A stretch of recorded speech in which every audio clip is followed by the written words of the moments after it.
Let's begin with an honest reckoning. The urban agriculture movement has spent 2 decades being right about the problem and wrong about the solution.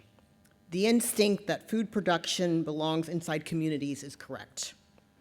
The execution model has been almost without exception structurally flawed. Not underfunded, not underpassioned, but structurally flawed. The national failure rate isn't a cautionary tale, it's a diagnostic. And it's a diagnosis is what, that we've been building farms where we should have been building systems. This distinction is the spine of the next 40 minutes. An urban farm produces an agrisystem does something categorically different. It integrates production, workforce development, procurement, distribution, and ecological services into a single accountable loop. Nothing floats on sentiment, nothing survives on a grant cycle alone. This is a shift where we have to examine not from good intention to better intention, but from good intention to hard architecture. Now, there are 2 numbers that I want you to remember, so I'm going to ask for a little audience participation here. So $9.20 is the first number. This is the documented benefit-cost ratio per dollar invested in a well-structured regional agrisystem. $9.20 of measurable regional economic activity in wages, reduced municipal costs, ecological services, and local procurement multipliers for every dollar deployed.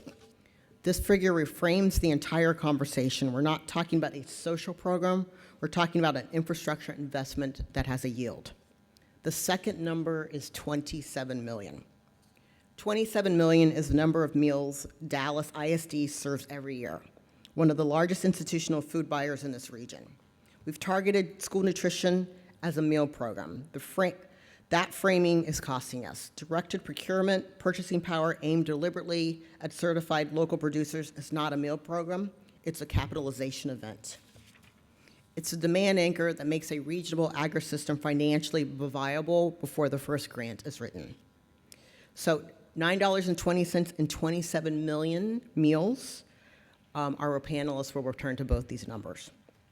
Today, our panel will argue that the missing ingredient in a thriving community food system is not money, land, or passion. It's architecture. The load-bearing design work of our infrastructure, procurement contracts, circular bioeconomic logistics, a workforce pipeline that transforms promising experiments into a self-enforcing food economy.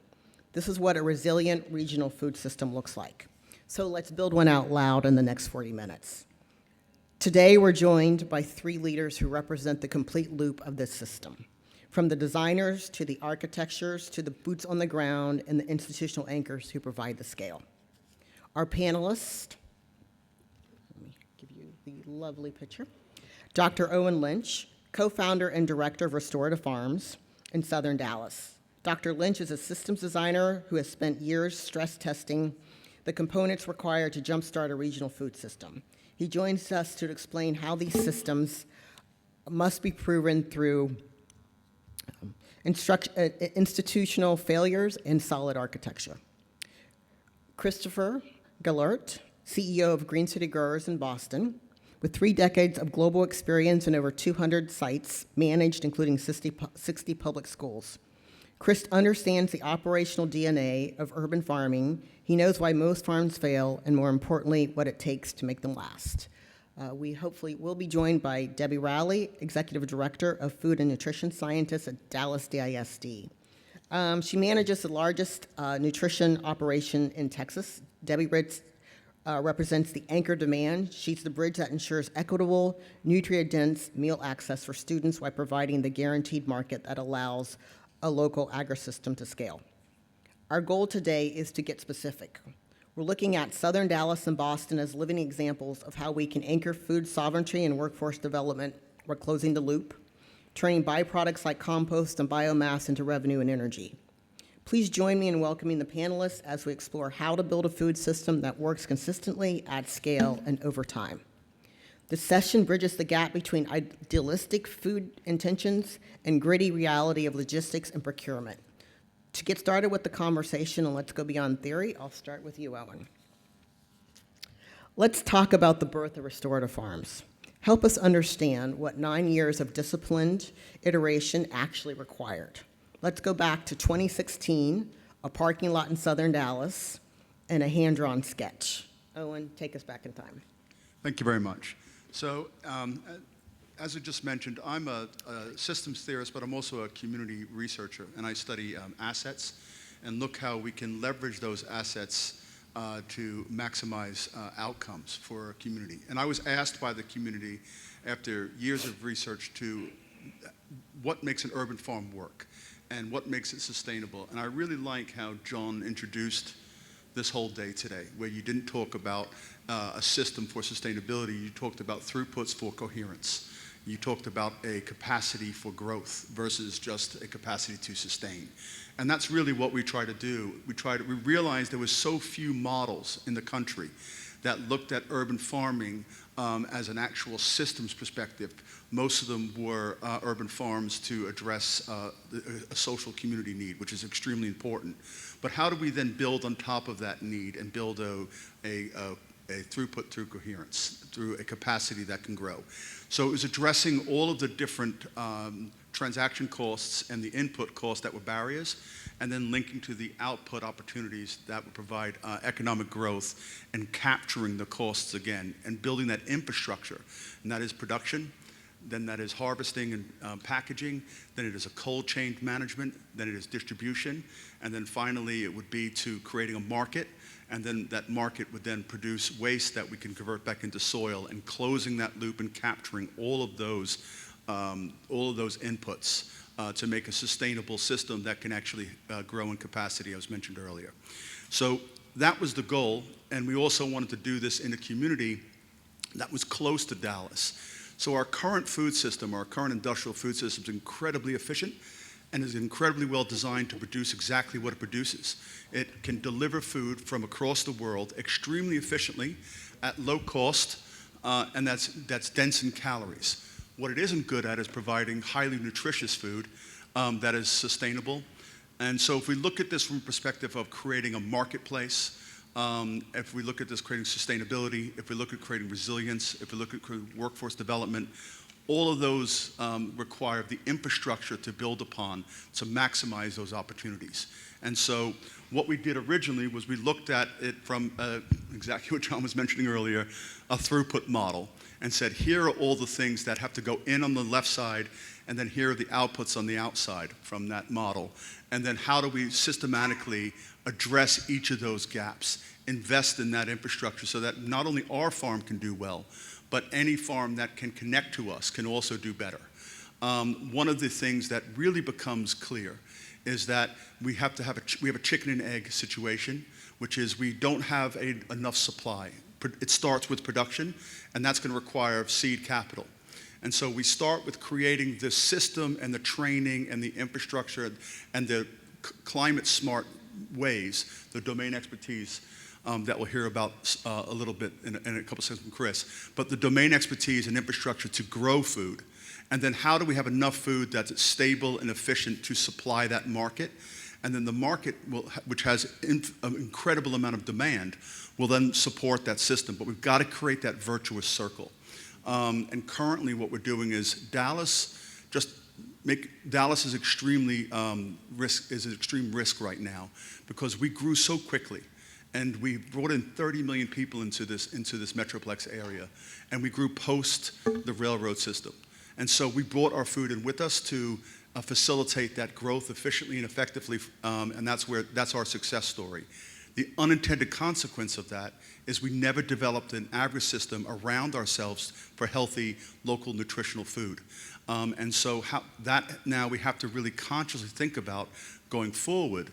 And we talked about upstreaming and downstreaming in the previous session, right? But the downstream effects of not having a steady supply of locally nutritional food and the infrastructure to support that system is going to have huge effects in our city. When we look at the instability of our markets, we look at the inflation cost of food, we look at the cost of the industrial food system collapsing in farming, and then we look at the turmoil that's caused by current political situations we can't control. Tariffs, the current war in Iran is just an immediate example of that. And so these things are going to require the infrastructure to make Dallas a more resilient city while simultaneously creating a supply of local, healthy, fresh food and jobs. Perfect, thank you. So Chris, you've overseen between 200 sites, and you've seen the patterns of why urban farms fail. Beyond a lack of funding, what is the primary operational mistake organizations make in their first 3 years that prevents them from becoming a permanent fixture in the community? And how have you looked to solve this in the work that you're doing with Green City Growers? Great to be here. Thanks for joining us this morning. Nice to be in Dallas, a little warmer down here than it is up in Beantown right now. And so my background is production agriculture, fresh produce agriculture, and I grew up working on a farm in Massachusetts when it was the uncool kid to be in town, and I studied agriculture when it was the uncool kid to be on campus. And I spent a career in really the fresh produce business globally, and in 2015 discovered this little company, Green City Growers, through a colleague in the financial services business, and we both invested some money with the idea that we would be producing vegetables economically, agronomically, in urban settings, and it's been really one heck of a journey. I've learned so much about myself and people and food systems, food movement, food sovereignty, food resiliency, this word salad-y thing of everybody trying to figure out how to grow ethnically relevant crops and all of these different things conflated into one thing. And what I discovered early on in my adventure here with Green City Growers has been that the technology to produce agronomic value crops in an urban setting, the unit economics of those technologies are not there yet. I do feel like there is a tendency towards improvement of the technology, but I'll get to Shauna's question. Is it about how we sort of hold that back? The second thing I noticed was the lack of technologists. So the domain expertise, the actual agricultural literacy, and sort of some of the language I really love, that building capacity, right? We're either going forwards or we're going backwards. And the third, so people to actually operate these enterprises. There's a lot of ideas. Let me use another word, Salady, regenerative and sustainable and organic and circular and community and all of these things all conflated, yet no one has really advanced. I always say, since the summer of '68 on the corners of Haight and Ashbury, we've been conflating all these things, fast forward 50 or 60 years, and we've not advanced the local food system at all. In fact, I would argue, the statistics show it's going backwards, right? The loss of farmland, loss of farmers, loss of eating nutritionally, and loss of eating local, particularly in edge states like Massachusetts. The third thing I noticed along this journey was a sort of hesitation or resistance to someone like myself, having come from agriculture and wanting to be supportive of a local food system. Raise your hand if you want a more local food system. Everybody want a more local food system? You'd have to have some sort of pathology to really not want a more local food system. And so I discovered, though, that because we were a for-profit business, that somehow this was supposed to be political activism and social justice and environmental justice, all another word, all of those things conflated into one thing. And I said, why don't we just grow some vegetables successfully that is commensurate with the expectation that people see in the supermarket? Because I bet you, having done this for a while and thought about this a while and been incredibly curious, and I can't stop thinking about it and I can't stop working on it, if you asked the neighborhood around the community garden that is full of wonderful, sometimes zany, but incredibly passionate people who wanted the community garden, maybe half would say they do, and the other half would say they don't. And if you were to ask them, why don't they? well, it's falling apart, it's got pestilence, it's full of weeds, it doesn't look good, it's falling down, the water leaks all the time, there's trash in there. And so until we build credibility, so I think Shauna's question was the things that hold us back. And essentially it's the local food system movement, or whatever we want to call it, and I'm fine with coming up with some uniform language around that, and I'm open-minded. Until we come up with systems that build credibility with those that create policy and deploy resources, the local food system will continue to be held back. Full stop. And that is why it's not working. So at Green City Growers, we are growing, whether it's Fidelity Investments or a large realist, Jones Lang LaSalle, CB Richard Ellis, or a large global property management company, or Boston Public School Systems, the product that is coming out of those gardens is commensurate with what's coming out of Whole Food supermarkets. The head of lettuce looks the same. There's no weeds, there's no bugs. The plants are spaced and seeded and grown properly, propagated properly. We mimic what an organic agricultural producer would do. And we teach agricultural literacy. And I remember I did really, really bad. I remember vividly. I struggled in school and I struggled with adulting, but I started working on a farm when I was 12, and I did well there, and I felt successful, and I felt smart, and I felt included, and I challenged my capacity, and I learned that I could fail and challenge myself again. So, I'll start singing Whitney Houston, I believe the children are our future. I do believe the children are our future. And the more that we can get people involved in capacity building. Right now, we are growing iceberg lettuce in every single school garden. Why are we growing iceberg lettuce in the 60 public school gardens or 70 public school gardens we grow? Because it's what children recognize.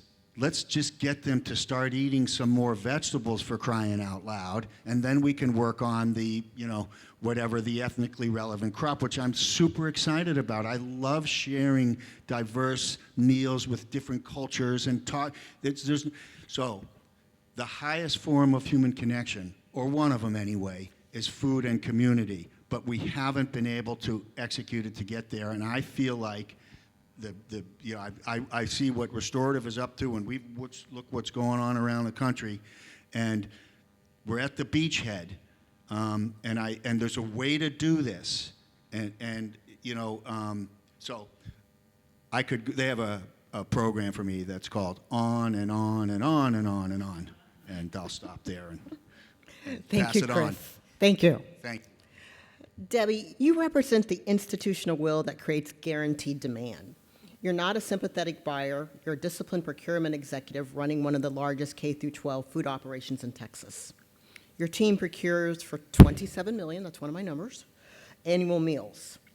With the rigid high-volume requirements of a massive school district like Dallas ISD, how do you structure your program and also partner with local Agrisystems?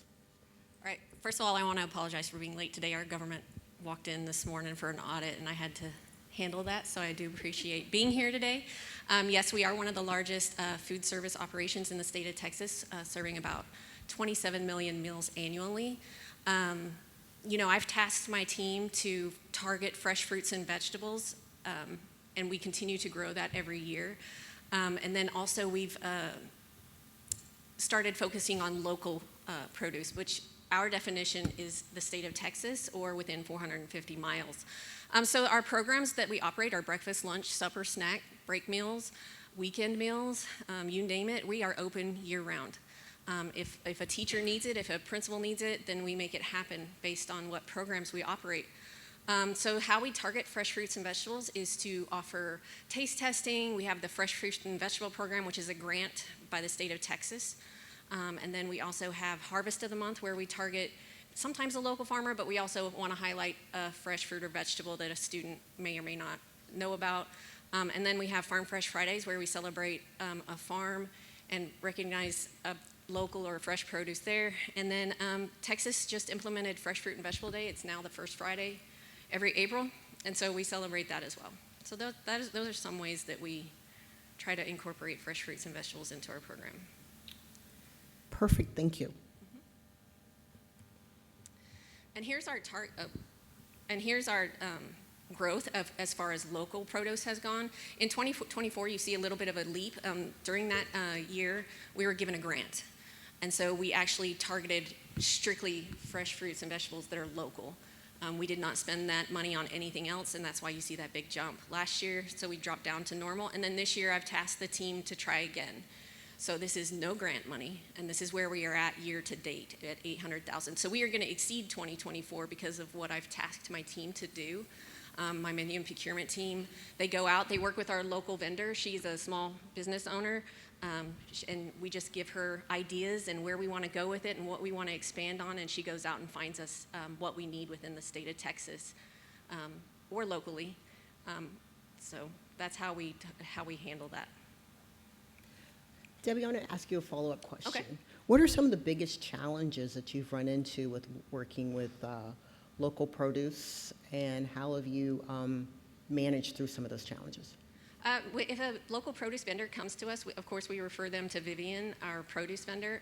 A lot of times they don't have the GAP certification or they don't have the third-party audit, which I found out Vivian does do that, so she can help get them through that process. But the challenges sometimes are costs, but it all depends if we can still bring it in or highlight it at select campuses. That way we can still get that local produce in. We want to support local farmers. So we've implemented it in the fresh fruit and vegetable program, which is about 20 campuses, depends on the grant. Some years it's 5, sometimes it's 25, sometimes it's 50.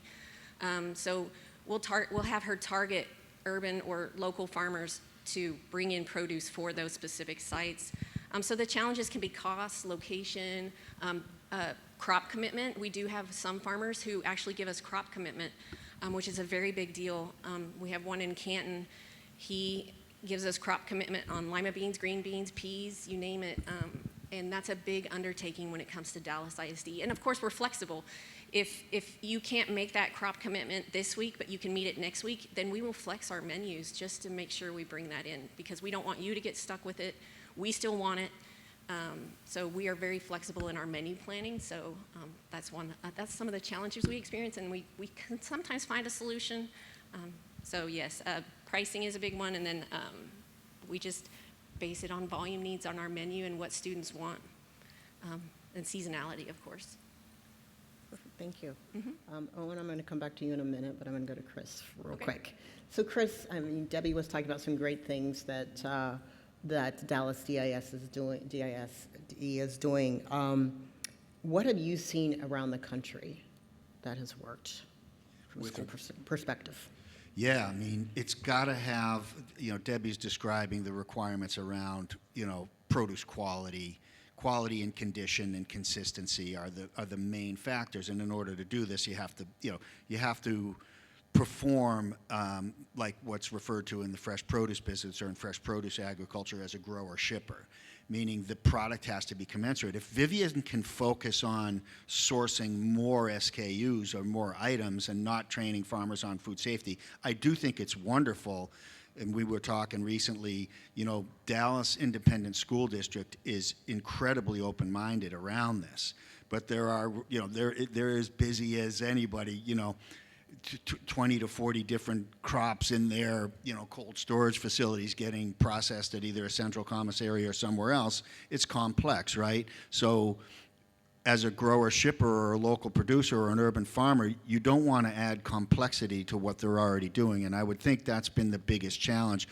Again, it also comes down to agricultural literacy in a big way. Many people in procurement, Boston Public School System, had a huge initiative. They have a wonderful special projects person, Nancy Fisher. She is awesome, right, and so eager. Massachusetts Farm to School, which is a wonderful nonprofit organization, but they cannot source enough produce, mainly because the grower can't meet the complex requirements of the food system, and that is because there's a lack of agricultural literacy. Agriculture got centralized not because of human malevolence that said, "Oh, let's go, destroy the environment." We created an amazingly efficient agrisystem, and it slowly got centralized, and it's been incredible to have all these different items year round and available. What we're discovering, there are deleterious effects in these systems, in the communities, in the environment. But so the challenge is, it comes back to is expertise, the know-how, and the capacity building. And we've got to, I believe, shift from conceptual ideas around what the food system should be to pragmatic legacy learnings, incorporating legacy learnings of food production systems and bringing them on the local system. That's what we've done at Green City Growers. We added a level of complexity that there's 200 locations that we manage instead of 2 or 3. But it's doable. We've done it. We're a profitable business, paying living wages. We're employee owned. We're a certified benefit corporation. We train. And there's, as much as I'm interested in like permaculture, there isn't an agronomic model in the world that I'm familiar with that you can go make money. Sorry, this is commercial. The woman on the end, I forget her name, spoke about the economic impacts of capacity, of the loss of capacity. And if we're teaching something where there's no economic model, it's an obstacle to getting food into the Dallas public independent school district. It's agricultural literacy and domain expertise. Thanks, Chris. Thank you. So changing gears slightly, some of you may or may have not seen this. This is a fantastic piece of work that the Rockefeller Foundation did, and it's looking at from farm to food as medicine, and the economic impact of local food as it's part of medicine. So there's about a $45 billion potential GDP impact of how we eat and what it does to our body. If you look at the right-hand side of the page, this is Owen, where I'm going to push on you a little bit, and you see the wonderful work that Restorative Farms is doing from the Hatcher Station, and it's very supportive of the notion of food as medicine. So, Owen, can you talk a little bit about some of the specific benefits that a facility such as Hatcher brings to the community? So we mentioned GAP certification. So for example, we are the only GAP certified farm in Dallas County. And we are producing over 1,000 servings a week into the system. And we're looking for anchor institutions to support us in our growth. Our farm can also, that's my mother, sorry. Our farm can also, yeah, thanks. We can all talk to her while you're speaking. Sorry, my mom's sick, so I left it on, but I should have turned it off. So the other thing that we do is we can support about 10 farms the size of ours with our seedling farm, with our infrastructure that we currently have, and we're working with DART to work down the DART line to identify lots that we can convert into farms. Our next project is converting Longview into over an acre farm with a hydroponic component, but also vermiculture, which will produce the worm castings necessary for an organic growing system.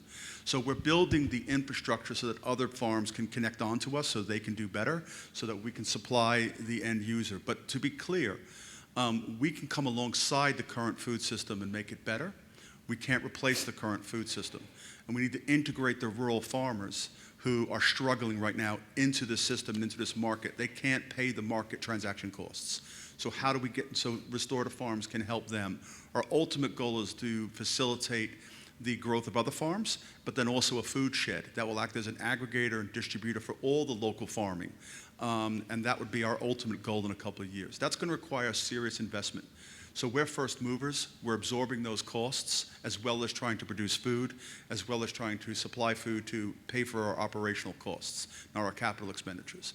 So that's a difficult challenge for us. But if we do it, then the better other people can come along and can graduate our programs and start their own farm, or can connect to our program and have market access. So it's going to require a lot of coordination and work and systems level thinking. One of the concerns that we have is that where we look at what Hatcher can do for food as medicine is that our food is highly nutritionally dense, and we can consider it medical grade, and it's natural. So we have suppliers like UT Southwestern who've been wonderful supporters of ours, and they're willing to buy our product, and they're willing to help us with some of those higher costs right now so that we can get this product into the market in a reliable, efficient, predictive, and calculable way, so that we can then create the stability that they require so that they can count on us, so that BISD can count on us. And the more we do that kind of work and the more we train others to grow at that level, the greater the strength of that local system can become to come alongside the current food system that supplies Dallas. One of the things Chris said that I think is really important, who doesn't want a more viable, healthy, local food system that creates jobs and actually grows it in a community that is considered a food desert? And most of our employees are formerly incarcerated. So how do we take a workforce that's been abandoned? How do we take a community that's been neglected? And how do we actually turn that into a powerhouse, right, that actually grows the local food system? That's what Restorative Farms is trying to do with the help of lots of excellent institutions that really see the value of that work. Perfect. Thanks, Owen. As we close, I just wanted to push the panel on, do you have any thoughts on policy or agenda changes that would further transform our urban and regional agrisystems? Anybody want to take that first? I don't want to put anybody on. I think I could, touch on that one. We do receive some funding for fresh fruits and vegetables. Of course, the fresh fruit and vegetable is the only one we're receiving a grant on.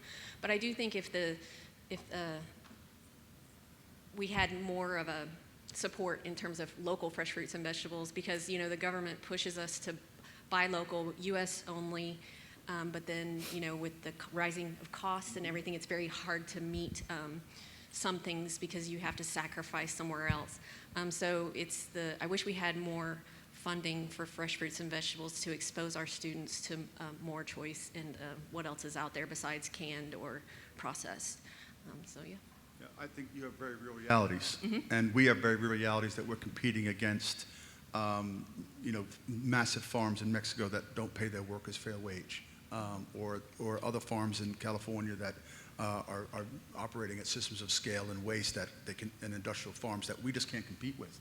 So one of the things I think is that investing in a local capital fund, that needs to be a combination of federal tax dollars, but also philanthropy, also economic investors, and then also anchor institutions, and giving the buyers the capability to maybe pay 5 to 10% more now for something that is much higher quality, right? But then over time will actually reduce the inflation cost of local healthy food.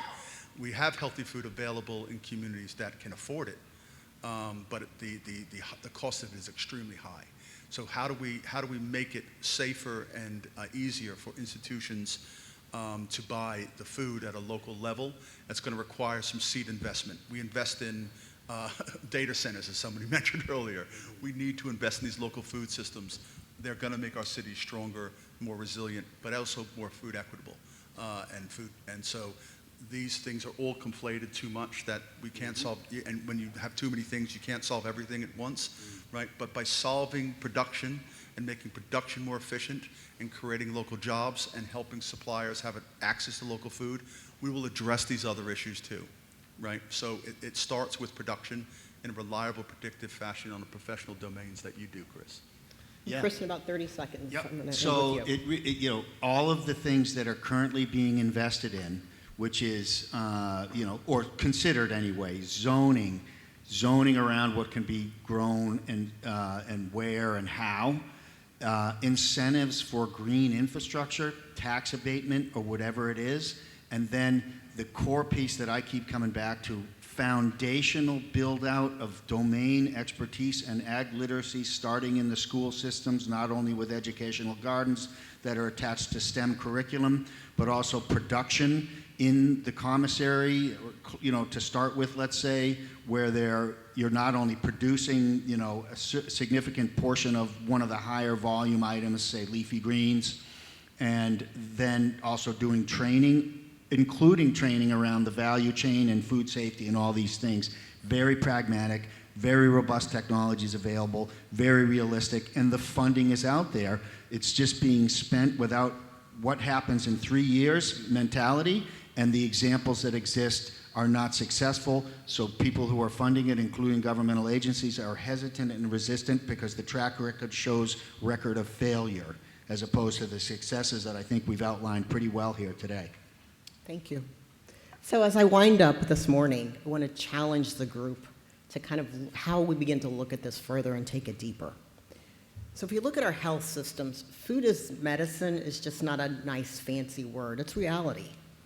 If you look in Dallas, we have the UT Southwestern Culinary Medicine Partnership that's already up and running and working in the agri-system.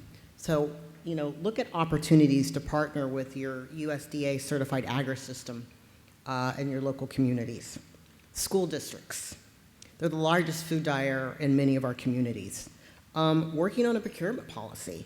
What happens if we gave 5% of our school feeding to certified local farmers to start to change the score? Policymakers, the number that I ask you, $9.20. If I can invest $1 and get $9.20, I'm from PepsiCo, but I think that's really good math. And then finally, funders. We have a template that works. We've invested $1.8 million in Southern Dallas. We're returning a $1.8 million with only a $200,000 investment. So this is a money-making or a way to truly support the community, and we can do it from an economically responsible way. So thank you so much for your time. We've enjoyed speaking to you. We'll be around for any questions.